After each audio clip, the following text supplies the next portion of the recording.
آج ہم بات کر رہے ہیں مولا بخش کی، جو آخری مغل بادشاہ بہادر شاہ ظفر کا وفادار ہاتھی تھا۔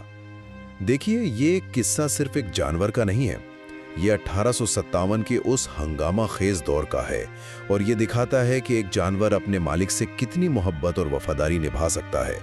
تو پہلی بات، مولا بخش کوئی عام ہاتھی نہیں تھا، وہ بڑا ذہین اور آپ کہہ لیں شوخ طبیعت کا تھا۔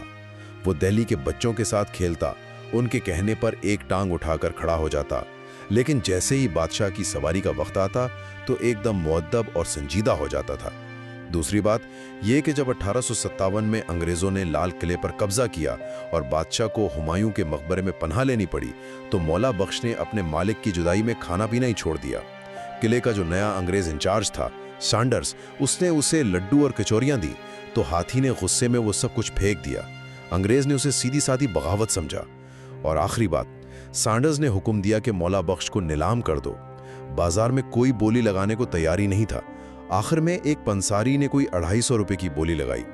جب مہاوت نے ہاتھی سے کہا، اب تجھے ہلدی بیچنے والے کے دروازے پر جانا پڑے گا، تو یہ سنتے ہی مولا بخش زمین پر گرا اور اس نے جان دے دی۔